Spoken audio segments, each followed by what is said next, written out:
everyone. This video is going to go over the PowerPoint on research getting started. So now we are going to get into some good practices for how to actually start a research project. Okay. The first thing you want to do, and I will say this every single thing you write, consider the rhetorical situation. This is your starting point. Think about what your topic is, your focused topic. Think about what your purpose is. Are you, trying to persuade? Are you arguing? Are you simply informing? Are you supposed to be comparing and contrasting? Are you going for cause effect? Things like that. Think about the overall big picture of what you're writing. Think about what you want your reader to get from it. Because those questions will help guide you towards not only your working thesis, your working claim, but will also help you form a direction for your research. Think about who your audience is, who your readers are. Think about what tone of voice you need to be using. Think about what point of view you need to be taking or you want to take. Think about opposing points of view. Think about all of those outside elements about your topic and your paper before you really dive into the whole process. Having that foundation will give you a better sense of direction so that you don't start looking for sources and getting lost and frustrated and overwhelmed because there's so much out there and you're getting all these different sources and you don't know where to start with them. Well, there's a good chance that 75% of them don't actually fit the specific focused topic and the specific purpose of your research paper. So considering these elements before you get started can save you a lot of time and frustration once you start the process. Okay? The process, there's a little flow chart on slide 3. It's not the easiest to read some of the details, but I mostly want to pay attention to each step, not necessarily the sub-steps. But, getting started, you want to review the assignment. Make sure you understand exactly what you're supposed to do. Consider your resources, meaning, first of all, how much time do you have? And what resources do you have available to you? Are there things at the school's library that would help you? Does the school's library have access to databases that you can use? Do you have access to experts that you could interview or talk with? Do you have access to search engines, through your own computer, that sort of thing? Knowing what you have available to you can help direct you when you start the actual research as well. Plan your research. Have a plan for where you're going to do the research, when you're going to do the research. Come up with your working claim, your working thesis, right? And start thinking about what types of keywords and phrases you're going to need to use to start doing the research, to start finding your sources. Then you're going to conduct the research, right? You want to try to conduct primary research, which we're going to talk about. Take careful notes. Secondary research. Can you observe? Can you interview? Can you do surveys? I don't know if you really be doing any kind of experiments, but maybe. Have a research journal or a research notebook or a document you're on your computer where you're keeping track of ideas and information. Think about books and articles and different sources that you're going to use. Work work on keeping a working bibliography, or at least keeping track of your sources in some manner. We're going to talk about all of this in more detail. And then the last step is then organizing all of it and starting your draft.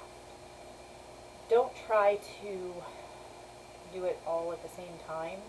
Don't try to be writing the essay. Don't try to write the paper while you're doing the research. That'll get very overwhelming and confusing. So try to stay somewhat within this flow chart, right? The things that you need to do beforehand to set yourself up for success once you actually start conducting the research, because I swear that is the biggest headache for most people. Coming up with a topic, not a big deal. Coming up with a claim, your thesis statement, usually not as difficult. Writing the paper wouldn't even be that hard if that big middle section wasn't such a pain. Conducting the research. So set yourself up for success. Try to do that preliminary stuff first, and then we're going to talk about ways to make the actual conducting of research a little easier for you. So you want to get focused. You want a manageable topic. Knowing what the assignment is asking of you is super helpful in that respect. But if it's an open-ended, essay where you have a lot of freedom, you are responsible then for choosing a topic and making sure that it is focused and manageable. And what I mean by manageable is that, you've got 3 weeks to do this paper. And the guidelines for the paper are 5 to 7 pages. That seems like a lot. But remember, it's double spaced, right? So 5 to 7 pages can go by pretty quickly if you are working on a topic that is ginormous. So if you're dealing with, I'm just going to use a very hot button topic. If you decide you want to do an argumentative research paper on gun control, or the opposite of gun control, that there should be no gun control, either way. That is a ginormous topic. Books are written about this. So, how do you expect to conduct quality research and provide a quality argument where you have really gone through each of your main points and explained them and used the sources you have found and explained them and incorporated them and actually do a good job of persuading your reader? How do you plan to do that in 5 to 7 pages for a topic that is book-worthy? You don't. You have to narrow in on something more manageable. That might mean 86ing that topic completely and just doing something else. It could also mean simply focusing in on a specific element of that larger topic. I had a student once who wanted to do their argumentative research paper on the conspiracies of September 11th. Again, books are written about this. It's a huge topic for a 4 to 5 page research paper, because I don't want 10, 12, 15 page papers in these classes that I teach. When you've got 20 to 30 students, you want them to pick manageable topics so that, they're presenting good arguments and doing the work and learning the things they need to learn, but also so that, realistically the instructor can grade them appropriately. And especially if the instructor is going to look at your rough draft and give you feedback, that takes a lot of time. If they're doing 15 pages when the expectation was 5 pages, that's not not always a great thing.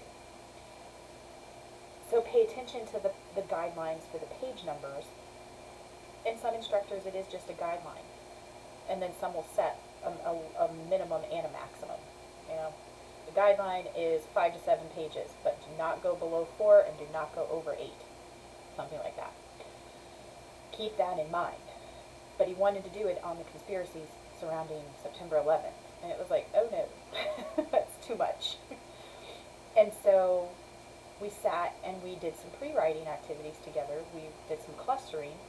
And he realized that there was one particular section of the conspiracy theories that he was most interested in. And it was really easy then. It was like, okay, well then why don't you just focus on that?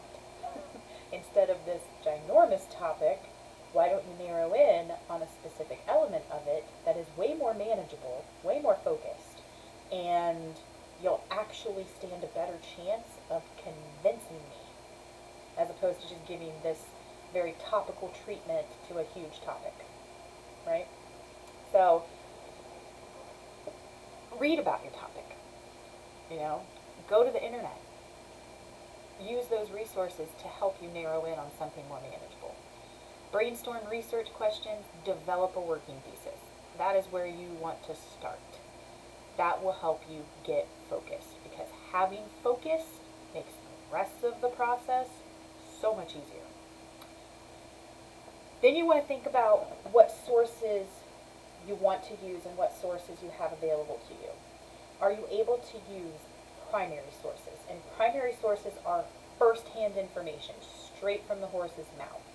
These are things like observations, interviews, surveys, experiments, documents and artifacts, right? The strength of using those, the pro to using primary sources, is it's very tailored information. The weakness is they're time-consuming and they often require specialized skills. But for a classroom setting, interviews and surveys can be very useful primary sources.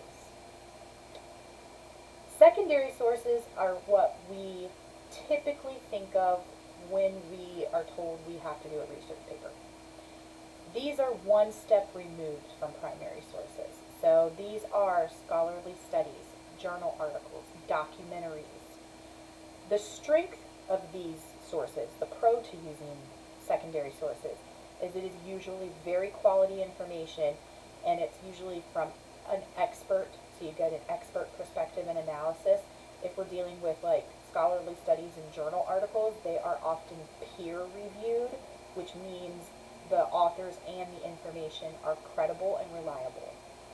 The weakness is digging through them to find what you need.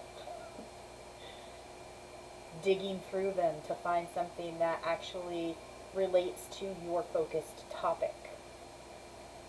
There can also be bias in secondary sources, and you need to be aware of that.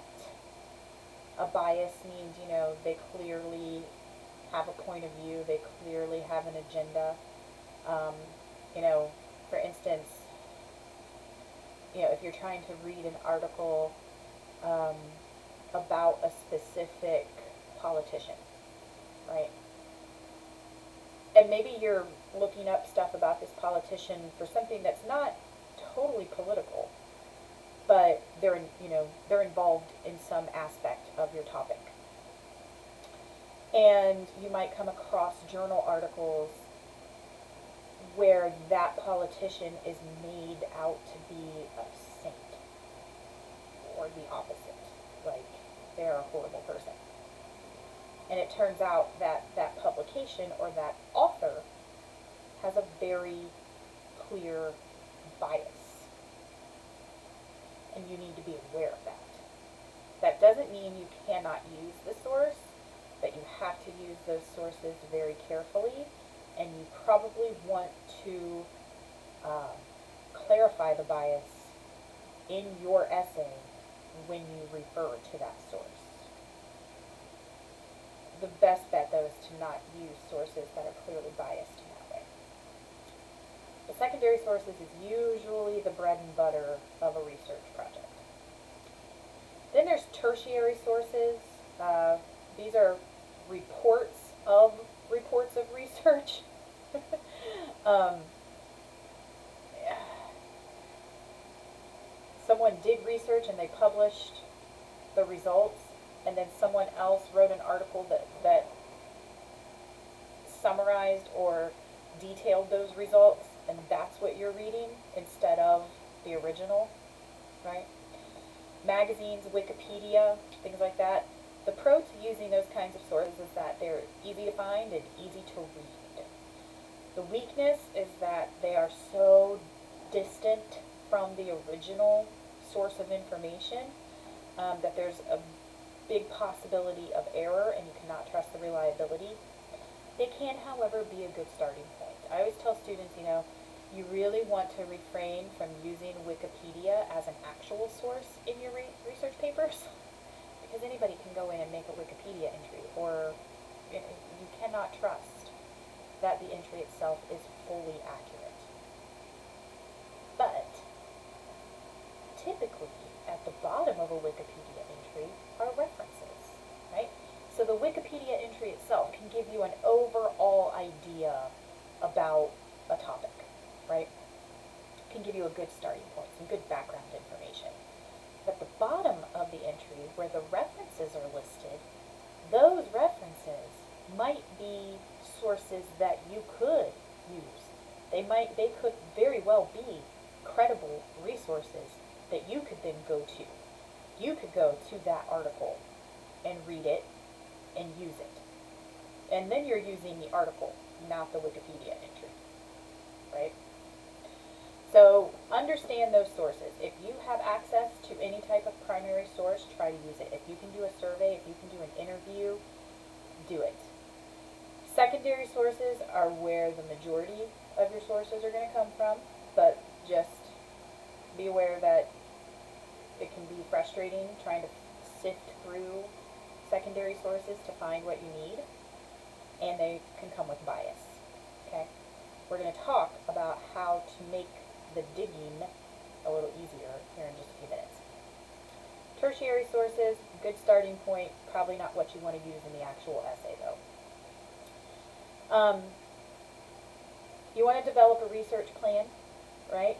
You want to know where you're going to get your background research. Are you doing field research? That's like the observations and surveys and things like that. Do you need to go to the library? When are you going to do that? Are you going to be searching the internet? When are you going to do that?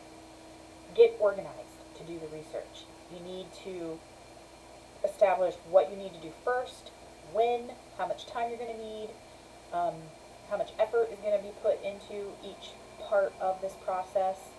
You want to select your research methods and how you're going to do it, and you want to establish a schedule if at all possible. And it seems very nitpicky, but try to make a schedule for yourself and then do your best to stick to it. Don't just say, oh, I'm going to do it next week. What day next week? Make time for yourself so that you can go to the library or sit in a quiet place and look on the internet, right? You have to carve out these things for yourself, especially in our world today. We're so busy.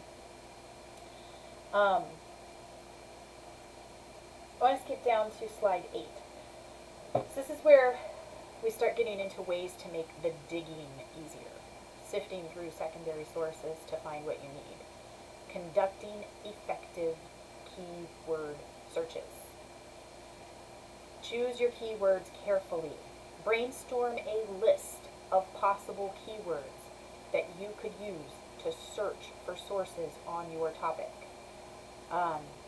This could be keywords for the topic itself, keywords for names associated with your topic, and use your current knowledge and any background reading that you've done to help come up with that list of keywords. Use keyword strategies. Use Boolean operators. Some of you may have heard of that term before, Boolean operators. Some of you may not have ever heard of it. Some of you may be a really long time since you've heard of it. But those are the tricks you can use to search, to use specific words and quotation marks and spaces to help target specific types of results. So on slides 9 and 10, I go through 6 tips for using Boolean operators. So the first tip is to use phrases with single quotation marks. So not the double quotation, the single quotation marks. So you type that into the search field. For instance, if you typed single quotation, space dogs, single quotation, it would give you results that contain the phrase space dogs. It would filter out all of the results that just have the word space or just have the word dogs. Because there's nothing more frustrating than simply plugging in space dogs into the search bar, and you get a whole bunch of stuff that is not about space dogs. You get a bunch of stuff that's about space. You get a bunch of stuff that's about dogs, and very little that's actually about space dogs. I don't know what a space dog is, but I'm trying to find some.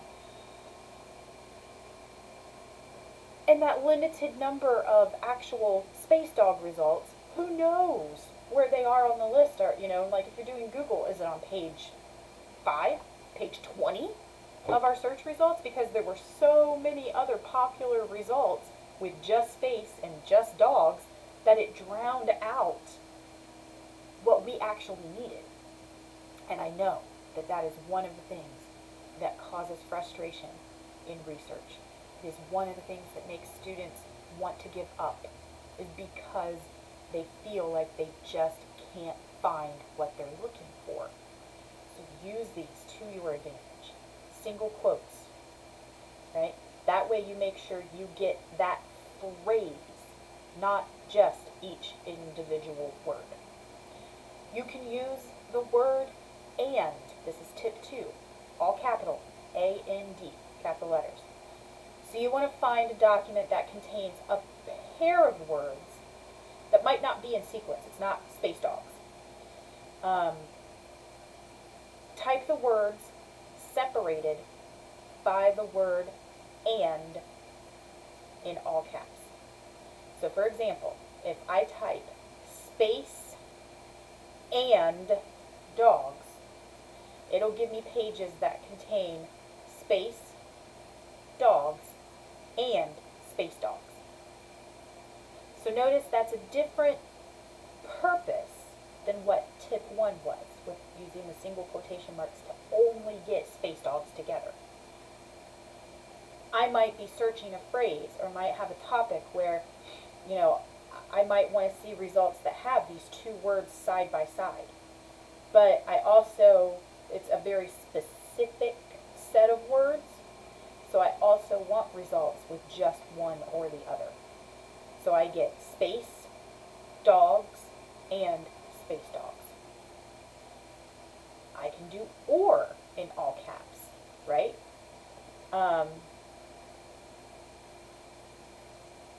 It will return results that contain space or dogs or both, right? On the next slide, slide 10, you can use the word not, right? So I can exclude things from my search. So I can type dog, not Chihuahua. Will return searches, will give me results that contain the word dog, but do not contain the word Chihuahua. This can help filter out things where you have topics that are related or have very common vocabulary being used, and you want to search for something and you're like, okay, I know that if I just type in this keyword search, I'm going to get a lot of results that also have to deal with this topic. So I want to exclude this word that goes with that topic. I can use not. You can use near, and you can use parentheses. Parentheses is the cool one, down to tip number 6. So I can type in space or dogs, not, and then in parentheses, poodle or chihuahua. So that'll give me search results that have the words space or dog or space dog, but do not have the words poodle or chihuahua. So you can use these operators to really hone in. You can really use it to sort of filter out results that you don't want, so that you're not wasting so much time sifting through all of the results that have nothing to do with your topic. So keep those in mind. Write them down. Maybe print the slides out. Something like that. Just try it too. When you have a minute, go to Google and use some of these and see how it works. Just do a regular search to begin with and see what kind of results you get. And then start using some of these operators to filter out results you don't want and see what happens. It's pretty cool. But that can definitely help cut down on some of the wasted time and frustration and anger that comes with doing research. Once you have found sources, you want to engage and evaluate them. So engaging with your sources literally means, like, reading them, and reading them, actively reading them. Not just saying, oh, I know this source mentions my topic, so I'm going to go in and find one paragraph and use that. No. Read the source. Engage with it. Ask yourself questions about it as you're reading it. Highlight, annotate if it's a printed copy. Or if it's not something that you can mark on, like you're reading it on the screen, have a little notebook. And for that source, start jotting down questions or jotting down ideas. Engage with the source. Actively read it. Rate the source's reliability and depth. Look at the author. Look at where you found it. Is it a reliable source? If it's in a peer-reviewed journal, yes, reliable. And pay very close attention to both print and online sources. Right? Even if it's in print and you're holding it in your hands, engage with it and make sure that it's credible. You want to test that each source is worth reading. Look at the abstracts, look at the summaries, look at, anything that you can kind of use to your advantage to figure out before you waste 15, 20 minutes reading the whole thing. Is there a way that you can find out ahead of time that this source might be useful, like truly? How closely does it relate to your topic? Is it too basic? Is the source too complex? Or is it just right? What would it add to your paper? Okay. Skim it. Before you read it in depth, skim it. Look at, key pages or key passages, headings and subheadings. Look at the author. Look and see what it covers, if you will. And then if you feel like it's passed the test and you've skimmed it and it's, you still think it's a viable source, a viable option, then read it. Read it with an open mind, but not an empty mind. Stay engaged. Think about the purpose. Who was the audience for this source when it was originally published? What is clear about it? What's confusing in it? Relate the information in the source to your own working thesis. How does it fit in with your topic, your thesis, and your plan for this essay? Record your reactions. Again, either annotating it if you're able to write on it or in a notebook, right? And then ask yourself, how might I use this source?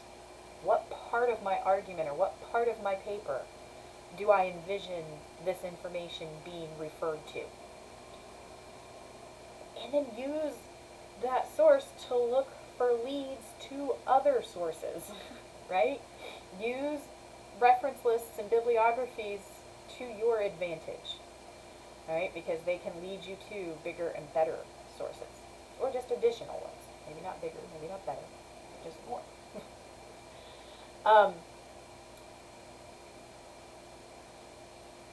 Thinking about how to evaluate them to make sure that they're credible. Do you have a credible author? Is it a reliable publication? Is it an unbiased discussion, or is it clear that there is some sort of bias and some agenda and point of view? Is it current? Is it accurate? Does it offer full and logical support for its own claims? Well, whatever the source is. Does it have quality writing and design, especially if we're talking about an online source? Looking at how a web page is presented, looking at the grammar is a good indicator. If the website does not look clean, if it does not look user-friendly, if it looks very static, like it doesn't change much, if there's not much to it, if it's very simple, if the writing is not professional, if there are a lot of grammar and spelling errors, that is probably not a credible source. Probably not one that you should be using in your own research. Be aware of Masquerade sites. Be aware of Masquerade publications. One easy example of this is don't use an article from The Onion in a serious research paper, because The Onion is satire. Now, if you are using it and you're making the reader fully aware that it's coming from a satire site and there's a reason why you're referring to it, that's different. But don't let yourself get confused, and don't confuse your reader. I have on slide 14 here an example of a Masquerade site. It's www.dhmo.org. It's .org, right? Usually a .org is, more reliable than a .com. But if you have a moment, open that link, right-click on it and choose Open Link, and it's going to take you to a website, and it's Dihydrogen Monoxide Research Division. And you've got, it looks somewhat credible, Welcome to the website for the Dihydrogen Monoxide Research Division, currently located in Newark, Delaware. The controversy surrounding dihydrogen monoxide has never been more widely debated, and the goal of this site is to provide an unbiased data clearinghouse and a forum for public discussions. And then you've got, like over here on the right side, the DHMO special reports, DHMO in the dairy industry, DHMO conspiracy. Over on the right-hand side, DHMO related info, National Consumer Coalition Against DHMO, the Environmental Protection Agency, National Cancer Institute, Sierra Club, Greenpeace. You've just got all of this stuff that looks somewhat professional, right? So let's look under here, the DHMO special reports. First thing is dihydrogen monoxide, frequently asked questions. And then the second one is enviro impact of DHMO. I'm going to click on that one, environmental impact. Due in part to its widespread use in industry, dihydrogen monoxide, DHMO, is involved in many environmental incidents each year. While most are unavoidable given current technology, there can be little doubt that the presence of DHMO in each significantly increases the negative impact to the environment. DHMO contaminated sewage. DHMO contributes to global warming and the greenhouse effect and is one of the so-called greenhouse gases. DHMO is an enabling component of acid rain. DHMO is a causative agent in most instances of soil erosion, meaning it causes soil erosion. Okay, so clearly they're trying to say that dihydrogen monoxide is a bad thing. They're trying to draw our attention to it, blah, blah, blah.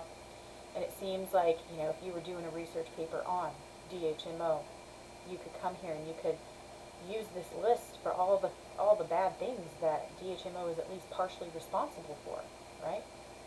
That is connected to. Here's the deal. Dihydrogen monoxide. Dihydrogen. 2H. 2 H's. Dihydrogen. So 2 hydrogen. Monoxide. 1 oxygen. H2O. So we're talking about water. But if you didn't know any better, you would think that this was a very, a serious issue. They make it seem very serious. But it's just a little satire site, really made to make fun of people who fall for it. But it's just water, H2O. So be careful of Masquerade sites. The last thing you want to do when you're, starting your research process is you want to make sure you're keeping track of your sources. Because it's frustrating enough trying to find the right sources, it's even more frustrating when you do find them and then you lose track of them, or you can't remember what material came from which source. So use note cards, use a notebook, use your computer. Use something to keep track of every source you look at. And the information you need to include for each source is, of course, any kind of identifying information. The title, the author, publication details. If it was a periodical like a journal, the author and the title and the journal name, the publication info, which volume it was, which date it was, page numbers. If it's an online source, if there is an author, keep track of that. The title, the site, the database name, the posting date, the access date. If you're using an online source, make sure you jot down that date that you're looking at it, because that's your access date. The full URL, again, this is copying and pasting everything that's up in that browser window, not just the website's address, the whole URL. Alright? Keep track of that stuff. If you are at the same time reading through the sources, because sometimes, it can happen either way. Sometimes we just go and we try to find, our goal is to find 10 sources that we might be able to use. And, that's one thing. You bring them home with you, print them off, check them out, whatever. But because so much is being done on the internet these days, you kind of have to find the source and read through it on the same day. So keep track of the information where you located the source, but also make a note about the information from that source. It's what we call annotate. So jot down all the identifying information you need. It doesn't have to be in the reference entry form yet. Just get all the information down. Doesn't matter what order it's in. And then underneath that, jot down a couple sentences that summarize that source, and then jot down a couple sentences reminding yourself how you plan to use that source. That way, later, when you come back to start working on the research project again, you can go to that list, and when you're drafting your paper, you can remember why you wanted to use each source, why you thought it would be good in your paper, where you thought it would be good in your paper. And you have all the information you need to find that source again if it's not one that you have right there with you. So staying organized and taking these steps along the way will help you so much. It will literally decrease that level of frustration and anxiety so much. It's still time consuming. That part is frustrating no matter what. You still have to do it, but it's so much easier to do it without all those other obstacles in your way. So use all of these tips and tricks, these pieces of advice to your advantage. If you have any questions, let me know.